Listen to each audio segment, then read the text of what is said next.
So briefly, we'll talk about the history of the Medal of Honor. First, you should know that this was developed during the American Civil War. Prior to that, there were no meritorious awards whatsoever.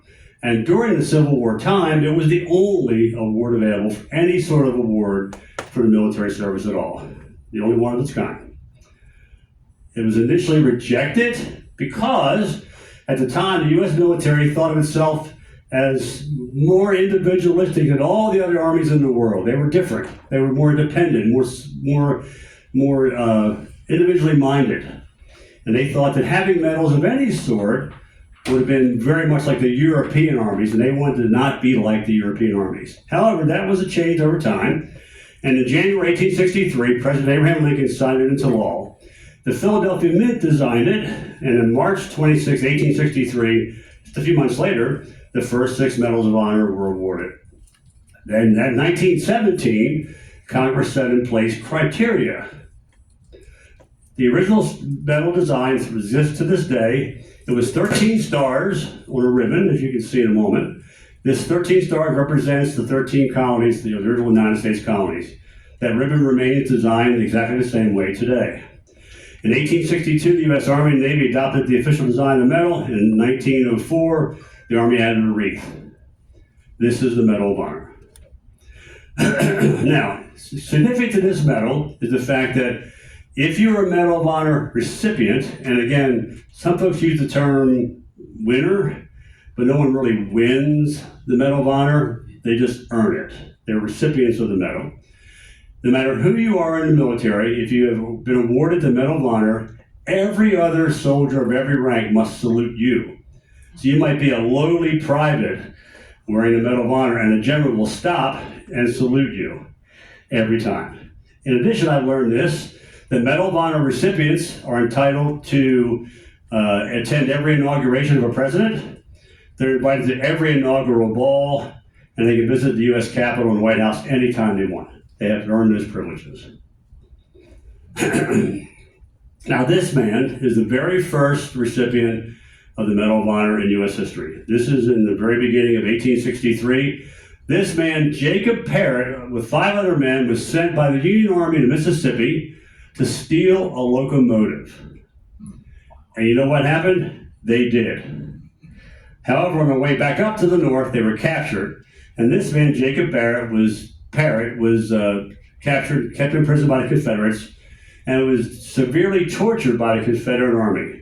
So the 6 men were all awarded the Medals of Honor, but Jacob Parrott was selected to go first because he was, in response to his being beaten by the Confederates, he earned that privilege of being the first one to receive it. So Jacob Parrott was the very first Medal of Honor recipient. Now we have this person. This is Dr. Mary Edwards Walker, also during the Civil War time, was awarded the United States Medal of Honor.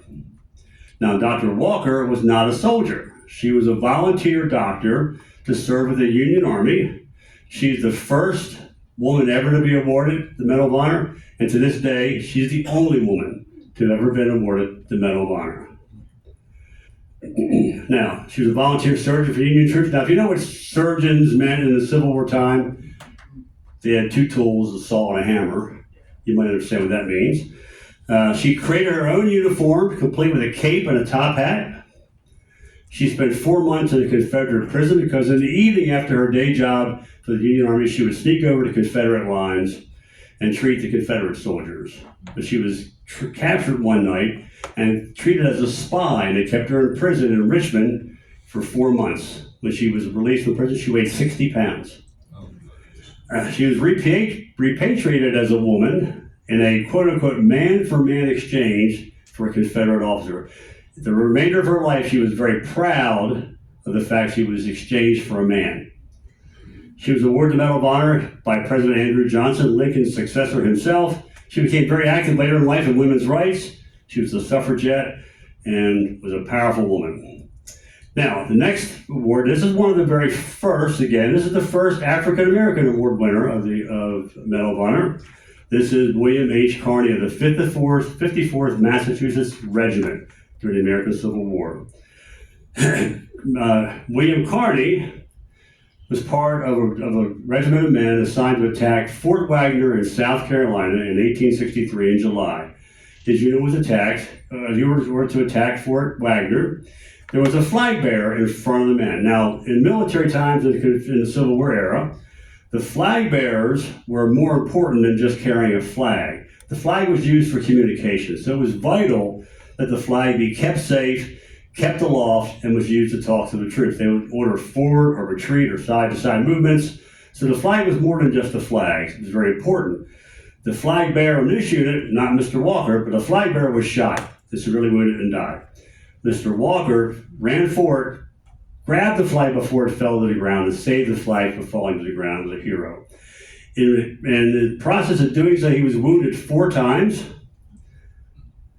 The flag bearer was shot. He saved the flag from falling. He was wounded multiple times himself. He refused to relinquish the flag to his fellow men until the flag was safely planted at the base of the walls of the fort. He nearly died from his wounds. William Carney, was awarded the Medal of Honor in 1900, 37 years after the action that earned him the medal.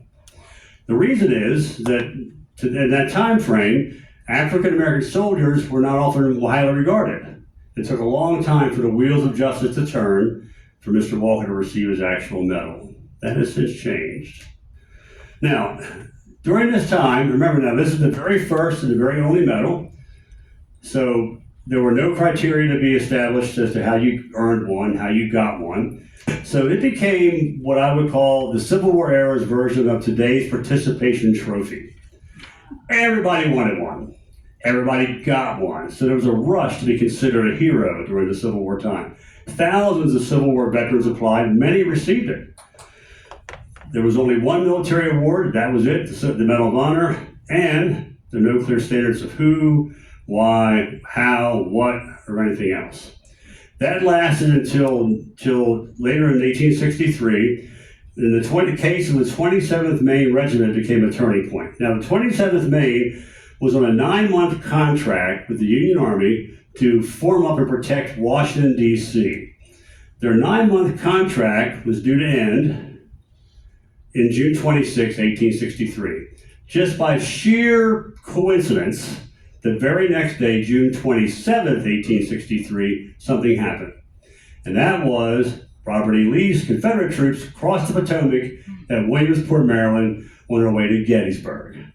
So their contract was supposed to expire that day. The officers went, wait, can you stay? We need you to stay. Many did. They were frantic calls to extend their contract. 850 of the men did. Most of them remained in D.C., and hundreds were awarded the Medal of Honor just for agreeing to stay another few months. Again, not really the criteria we expect today. The medals were produced for the 27th Maine, but they were never awarded. This case became the final straw, and Congress acted.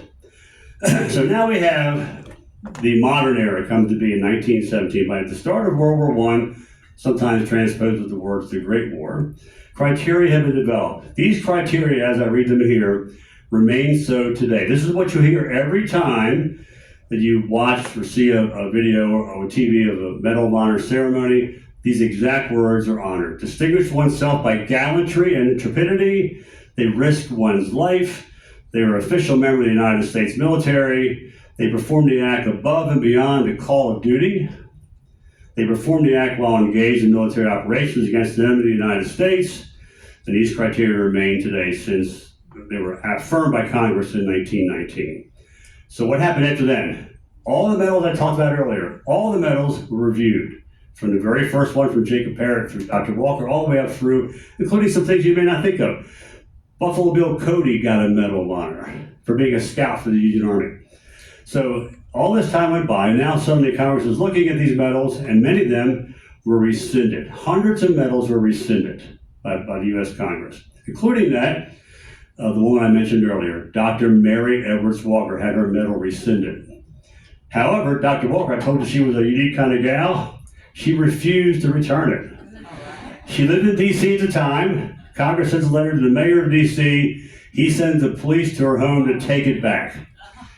I have an entire 45-minute presentation only about Dr. Mary Edwards Walker. I have pictures of the mayor pointing at her with a police officer in D.C. with a baton and a hand around her neck, pulling her back to take her medal away. There was a scuffle. As the newspaper at the time wrote in a column, there was a bit of a scuffle. She never gave it up. She kept it. Mayor says, I'm not doing this anymore. Finally, Congress said, fine, let her keep it, we don't care, but it is officially rescinded. So, it remained that way until 1977. And we'll talk more about that when he comes to my Mary Edwards Walker talk. Now, new meritorious awards were developed after that. The Medal of Honor remains the top award and is displayed above all others. For example, in a military uniform, those of you in the military would know, you wear the ribbons on your uniform, and outside here, and those ribbons are tiered by value or quality, if you will, who earned them. The very top one is always the Medal of Honor. So later in the time, the medal gets a makeover. There are ribbons added. There's some jewelry added to it here and there, but by and large, they're all still the same. Still with the same 13 stars on the ribbon representing the colonies. Now, new medals include the Silver Star. This is for gallantry in action. We have the Bronze Star for heroic acts or meritorious service. We have the Distinguished Service Cross for officers of great responsibility, most often at the battalion level or higher military stuff. We have a Joint Service Commendation Medal for members of military work with other officers, other regiments. And finally, the Purple Heart. You may know the Purple Heart. It's a commonly viewed medal. We've all heard of the Purple Heart. Interestingly, at the very end of World War II, the U.S. was anticipating having to conduct a land invasion of the mainland island of Japan, the mainland island of Honshu. Anticipating the casualties of that event, they ordered 1 million Purple Hearts to be made. So the Army didn't send them back, they kept them. We didn't have to invade mainland Japan for all kinds of good reasons. And so the supply of Purple Hearts remained in stock, and they issued them as they needed to for men who were wounded in combat. The supply of those 1 million medals was exhausted finally in October of 2022, just a couple years ago. Now we come to the very first Medal of Honor winner of World War I. This is Dr. Joel T. Boone. He was a graduate of the U.S. Naval Medical College. He was the highest decorated medical officer in U.S. history. He was a Medal of Honor winner in World War I. He won a Bronze Star. He won a Distinguished Service Cross. He won a Silver Star 6 times, served in the Second World War and Korea. Ultimately became White House physician to Herbert Hoover, predecessor to Franklin Roosevelt, and was achieved finally the rank of Rear Admiral. He had a 37-year career in the military and as a result earned a Medal of Honor. Now we come to another award winner in World War I. This is Eddie Rickenbacker. Who's heard that name before? Anybody? Some have, certainly. Now, Rickenbacker's story is a common theme we'll hear more about later. He came from a very humble beginning, dropped out of school in 7th grade. He had 26 aerial combat victories. That record was maintained until later in the years of World War II. He had the Distinguished Service Cross, a record-setting 8 times. He won the Medal of Honor for shooting down 2 enemy planes in one flight, and he was awarded the medal personally by Herbert Hoover in 1931. Rickenbacker had a stellar career as an engineer. He took an online course into a home study course in engineering, became an automobile designer, a race car driver. He set many speed records for land vehicles. He started Florida Airlines, which later became Eastern Airlines, and he created the Indianapolis Motor Speedway. All credit to Eddie Rickenbacker. He died in 1973 from pneumonia. Now, this is the plane that Eddie Rickenbacker flew in during World War II. Now, these planes were only 13 years from the very first flight of Orville Wilbur Wright in Kitty Hawk, North Carolina. So 13 years later, they're still flying relatively primitive aircraft. This is how they fought air-to-air combat in World War I. These men flew in planes in combat that flew slower than the cars on the interstate over here. They could talk to each other. They could yell at each other across the air. They're going so slow. They fired at their enemies with pistols. They fired at their enemies with flare guns. And it's also well documented that sometimes there was this sort of a chivalrous age of air-to-air combat. If they hit one of the enemy, let's say German aircraft, and knocked them down, they would follow the plane to the ground where it crashed or landed abruptly. They would make sure the pilot was okay. Sometimes they landed and shared lunch or a flask of brandy. Very different time frame. Another World War I veteran is this man, Sergeant York. Some of you I know have heard of him. Another equal story of a man who was from the hollers of Appalachia. He was born in very rural Tennessee in 1887, one of 11 children. You hear that number a lot. Many families in the era had 11 or 12, 13 children. He had very minimal education. His father died when he was young. He was involved in the Church of Christ. Now, the Church of Christ preached pacifism. So they did not believe in taking up arms against an enemy of any sort. So he was drafted into World War I with that in his mind. He claimed conscientious objector status.